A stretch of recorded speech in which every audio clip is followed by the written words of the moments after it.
these headlines. It's crazy now. Shame on you, Isabela Ferrer. What if I told you that Justin Baldoni just played his smartest card yet?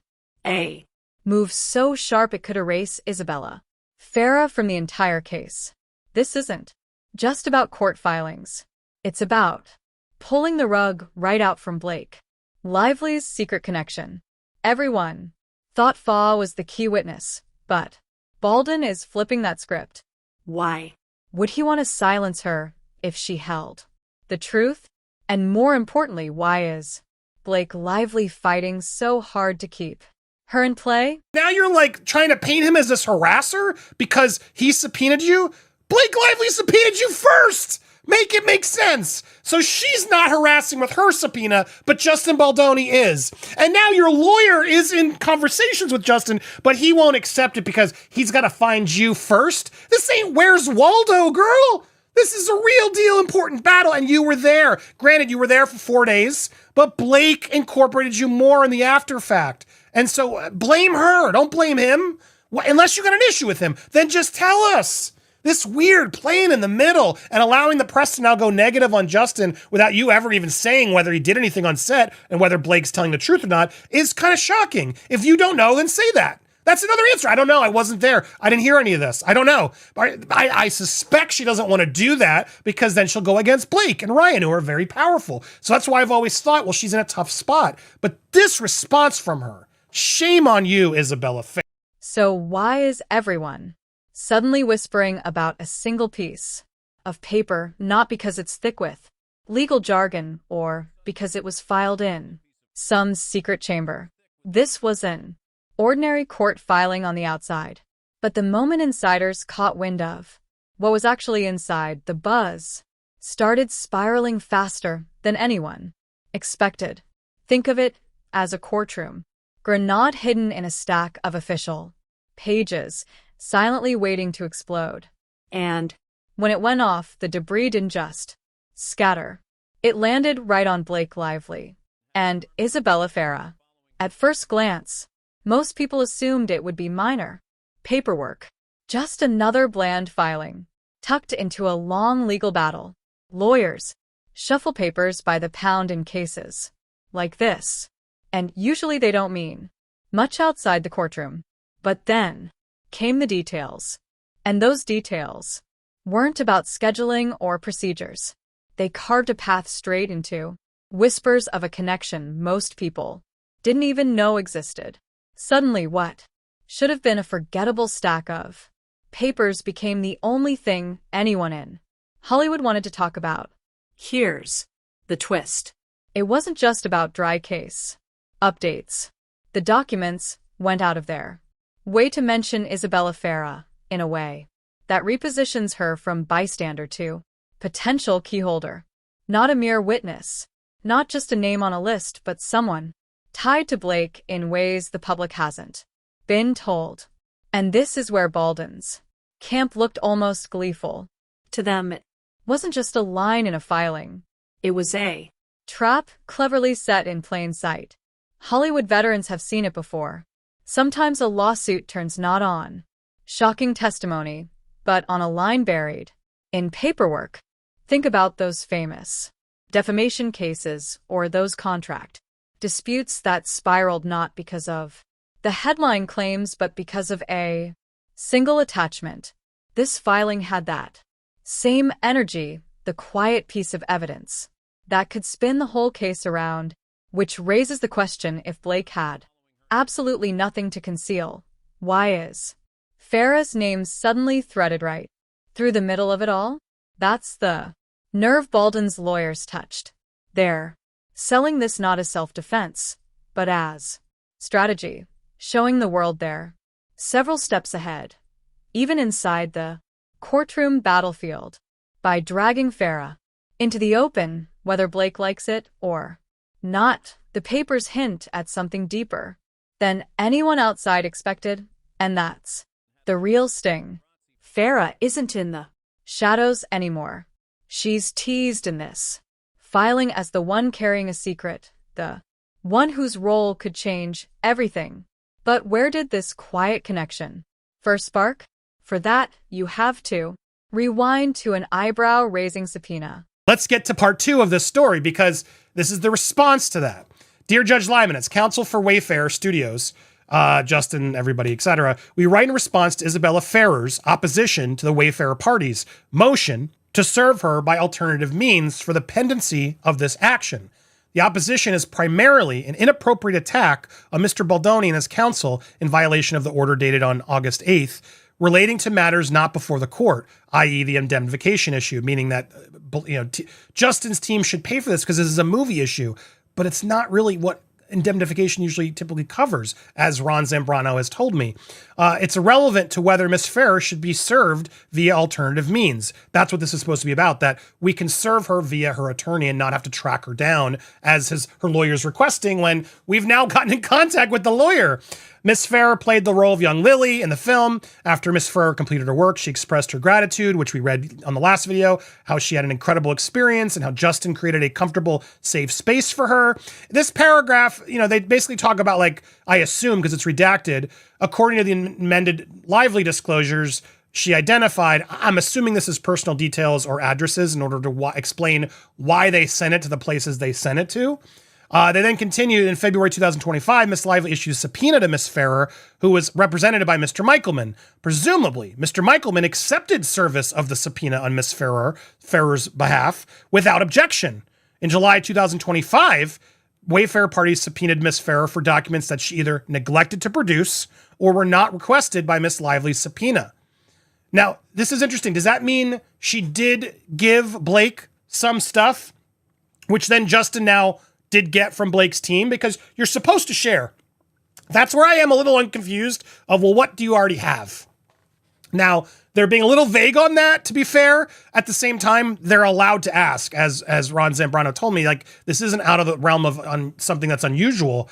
And sometimes, Blake can take long, and this doesn't guarantee that Blake did, in fact, give everything over, et cetera, et cetera. It's unclear. They're both sort of still hedging on what they've gotten or what they didn't get. Wayfair parties twice requested that Mr. Michelman accept service of their subpoena, a common professional courtesy that Mr. Michelman likely granted to Ms. Lively's counsel in connection with her subpoena. Well, they're assuming that, but I think it's a pretty good assumption. So why are you giving me trouble is basically what they're trying to say. Like, hello, Mr. Michelman ignored the Wayfair parties' requests. Instead, he prepared and filed a robust opposition to the motion for alternative service, most of which does not pertain to service, without explaining why he refused to accept service of the subpoena or why his client is so reticent to testify. Mr. Michelman seems more focused on contractual obligation to indemnify Ms. Ferrer and cover his fees. Ironically, Mr. Michelman's actions have unnecessarily increased those fees by creating issues where none should exist. This is imperative too, which Ron also echoed. Like, you're costing her more money to fight it. Just get it over with and just do it. You don't need a lawyer to be, deposed and do this. Just show up and answer. What are you hiding? What are you afraid to say? Like, I'm sure Blake's team would swoop you up if you want to be on her case.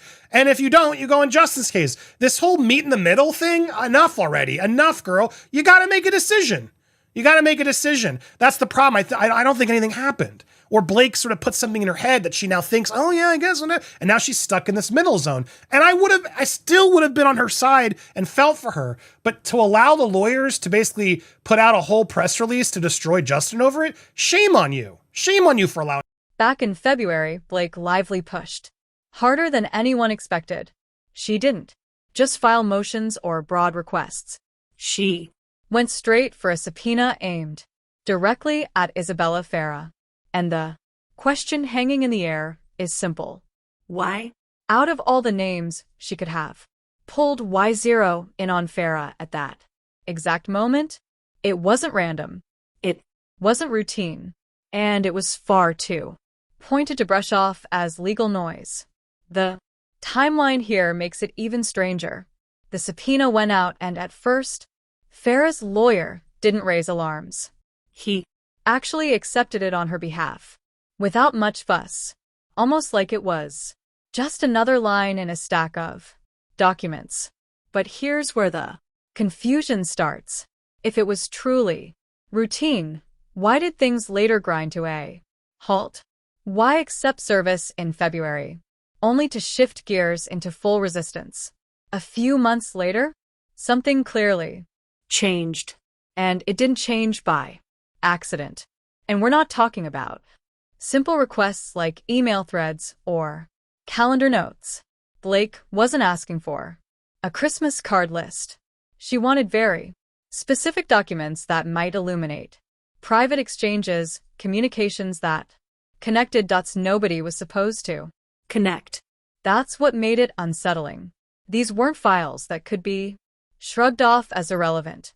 They were targeted, sharp, and chosen for a reason. So, the big question becomes, what actually made it across the table? Fa was technically subpoenaed, but did she comply fully, or did only selective pieces end up in Blake's hands? Imagine if only polished, carefully chosen documents were shared, the kind of evidence that might tilt sympathy squarely in Blake's direction while hiding more dangerous pieces that stayed locked away. That suspicion has fed the narrative from day one, and the gossip doesn't stop there. There's already a swirl of chatter suggesting that some of what Farah handed over didn't stay sealed for long. People wonder if certain documents slipped through channels and found their way back into Baldwin's orbit, giving him a peek at what Blake planned to use in Hollywood legal fights. That's not outlandish at All. so-called discovery wars have a long history of spilling more gossip than anyone bargained for. If everything Farah handed over was harmless, why the sudden cloak and dagger routine later? Why the wall of resistance after months of silence? That's the shadow trailing behind her subpoena. Whether voluntary or calculated, it planted the seed that Blake wasn't chasing a small witness. She was chasing someone holding a far bigger truth. And then came July when Wayfair stepped in demanding clarity from Farah, and those disputes boiled even hotter. This is a great response, I gotta say, and he does this brilliant reverse Uno card on this. Props to his attorney, Kevin Fritz, who brought it on this, because, look, this wasn't a good look for Justin at all, and Blake clearly knew it, Isabela clearly knew it, and now, of course, since our reporting yesterday, all the headlines are running into the Justin Baldoni harassed another co-stars. What the sort of anybody who's not paying attention, that's what they're gonna take away from this, and that's just so disgusting. I look, I learned how to say this girl's name, Isabela Ferrer. Now I know who you are a little bit more, but not in a good way. I've been defending you. I've backed off from, leave her alone, of course, but girl, what are you doing? What are you doing? If you got an issue with this man, then say it. Don't say it because he's trying to save his career and his reputation. If your text was a lie and it wasn't a safe space, then what are you waiting? So, here's the thing everyone keeps asking. Why did Isabela Ferrer's lawyer suddenly slam the brakes after months of letting things slide? At first, it looked like he was playing along, taking subpoenas, passing on paperwork, letting the machine grind forward. Then out of nowhere, he stops. Total refusal. And that lawyer, Mr. Mickelman, doesn't spin his move around cooperation. His playbook is strictly about contracts, fees, and billing hours. Almost like the focus wasn't to get to the truth, but to make the process itself the real battle. The most confusing part, Farah wasn't being asked for anything earth-shattering. At first, these were simple discovery requests, the kind of stuff that usually gets passed over with little drama. A few records here, a few communications there, but every single request, no matter how small, suddenly morphed into tense disputes that dragged on for weeks. What should have cost a few thousand in time suddenly ballooned into 5 figures in legal fees, and the delays only made people more suspicious. So, why fight so hard to stall if Farah really had nothing damaging in her hands? That's where it starts to look strange. Gossip in the legal circle says outright, this wasn't about some noble effort to protect her rights. Some are whispering that the refusal wasn't even about principles at all. It was about buying time. Plain and simple. The Longer Farah stayed tied up in paperwork. Limbo, the safer Blake looked. the Longer Baldwin was forced to fork out. Cash, the less likely damaging testimony, would surface. Think about it. Pharaoh was hanging in legal limbo. Baldwin's camp was footing a rising bill. and Witnesses that could have cracked holes in Blake's case were stalled on the sidelines. That doesn't look random. It Looks rehearsed. And here's where eyebrows start shooting up. suddenly Mickelman's calculated refusal looks less like a bland legal maneuver and more like a shield. The kind of shield designed not just to slow things down, but to keep Farah's role and whatever she really knows sealed shut. Every blocked subpoena, every dragged out dispute fed into one simple suspicion. Farah isn't an outsider here. If she was just a side character, there wouldn't be this level of resistance. And the longer Michael played his refusal card, the more people began to ask what exactly is worth hiding, because whatever it is, it was enough to convince Baldwin's lawyers that playing fair wasn't going to cut it anymore. And that's when they decided to flip the entire game in a direction no one could have predicted. Yes. Now, it might be your lawyer's fault, to be fair, and leave her alone. Don't go bother her on social media. But look at these headlines. It's crazy now.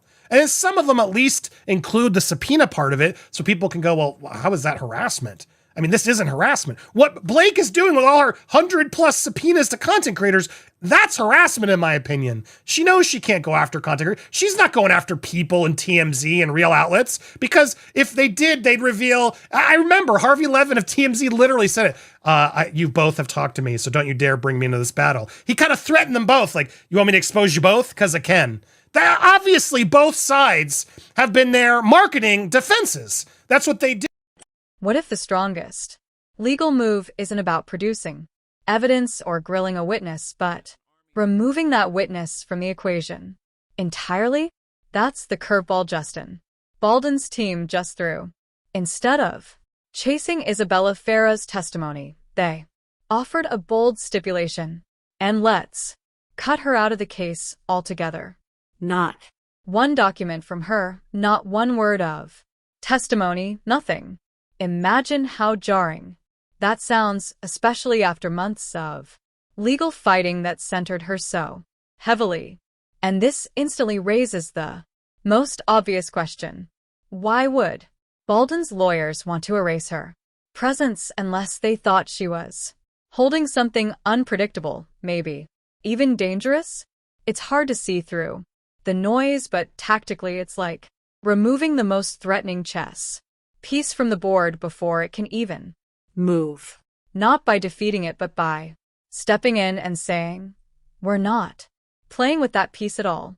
It's a Way of protecting your king without ever acknowledging how sharp the threat actually was.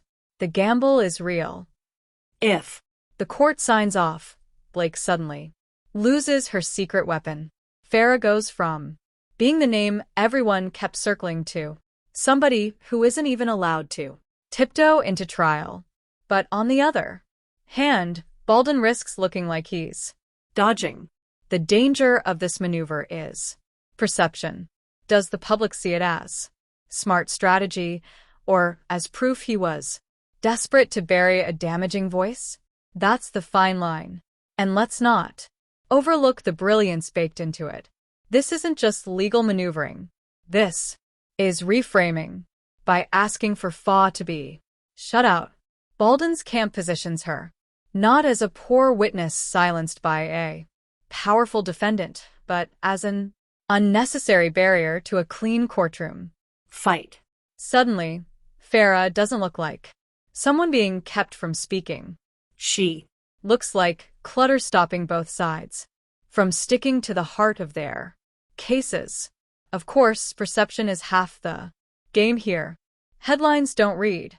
Baldwin ensures fairness in trial.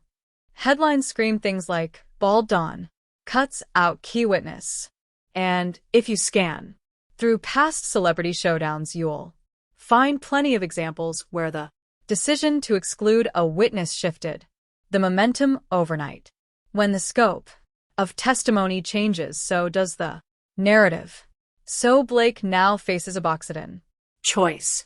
fight the motion, keep Farah alive in the case, and risk whatever comes with her testimony, or step back, let her vanish from the record, and weaken her own argument. Either way, control shifts away from Blake and lands squarely in Baldwin's strategy. But none of this matters without one more player, the judge. And that's where the stakes sharpen dramatically. Lively should not be permitted to obtain discovery from Miss Ferrer, while Miss Ferrer and her counsel frustrate all effort by the Wayfarer parties to obtain a discovery critical to the preparation of the defense. Facts. They're both allowed to ask. You can be annoyed all you want, but they're both allowed. Why give one and not the other? Make that make sense. Given the circumstances, the Wayfarer parties are willing to stipulate. Now, here's where the reverse Uno comes. That none of the parties will use any communication to, from, or concerning Miss Ferrer or any testimony from her in any manner in this action. That stipulation will satisfy Miss Ferrer's apparent desire to avoid involvement in the litigation and trial. If the other parties decline to enter into such a stipulation and Miss Ferrer and her counsel continue to resist service, the court should enter an order excluding Miss Ferrer as a witness and excluding the use of any communication to, from, or concerning her in any manner in this action. Finally, to the extent, meaning they're like, this has nothing to do with it. Either she wants to step away, then fine, then we are taking her out of the equation. Blake can't use her, we can't use her, she's done. So we're not harassing her. If she doesn't want out, fine, we don't want her either. So Blake, are we cool? We're going to get rid of her because she's got nothing?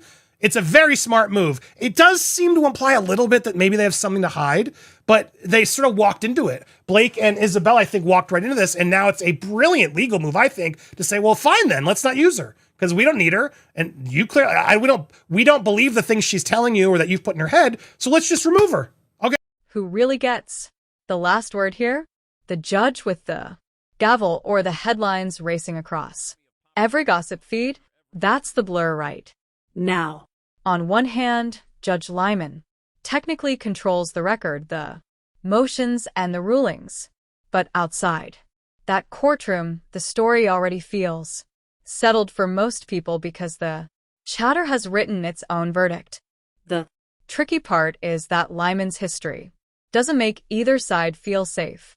he's Known for rulings that swing both ways, sometimes leaning towards strict procedure, other times allowing wiggle room. That unpredictability is what keeps both Blake and Baldwin's camps guessing. if the judge sides with Baldoni. Isabela Ferrer's name could be erased completely from the trial. No, Testimony, no documents, nothing tying her directly on record. But if the judge doesn't back that move, Ferrer isn't just back in. She's even more visible, because the attempt to cut her out will make her testimony look urgent. Either way, the judge's decision changes the game. Yet, here's the reality. Even before his ruling, reputations are already being bent in the court of public opinion. Scroll through the headlines and the wording is relentless. Articles whisper about Justin harassing long before a trial even confirms anything. Technically, nothing in the filings proves that interpretation. But Gossip doesn't need footnotes. It thrives on implications. Audiences latch on to the most dramatic angle, and by the time the paperwork gets explained, nobody's reading those fine print clarifications. The narrative sticks, and that's what scars. This isn't new in Hollywood. think back to how Harvey Lavin's TMZ outscooked traditional outlets by controlling what the public saw first. A single clip, a leaked document, even an edited call could reshape a celebrity's career overnight. That's exactly what's at stake here. 2. Whether true or twisted, once a headline runs, it paints the character in bold ink that's hard to scrub off. Meanwhile, Blake hasn't been shy about using subpoenas like weapons. reports Say she's even issuing them to content creators and smaller voices online. drawing criticism from her own fans who argue that's harassment in another form. It's a messy strategy. It makes her look like she's stretching her reach far beyond a courtroom, trying to control not just evidence but conversation itself. So, while Judge Lyman writes the legal truth, the bigger stage belongs to Gossip. the filings move inside court, but Hollywood's public narrative runs outside unrestrained. And here's the real payoff. Baldwin's so-called genius move forces Farrah's name into daylight. No matter what, she's either a vanished witness or a suddenly crucial voice, which leads straight into the ultimate takeaway of this saga. At this point, it's clear this battle isn't only being fought in court. It's a battle for who gets to control the Hollywood conversation. Legal filings might set the rules, but the headlines spin the story the wider world remembers. And Every move forces fans, insiders, and even the media to pick a side. so if You're following these twists, make sure you hit subscribe because new documents could surface at any moment. And here's the lingering question. If Baldwin just dropped his reverse Uno card, one dramatic card is Blake quietly keeping ready to slam down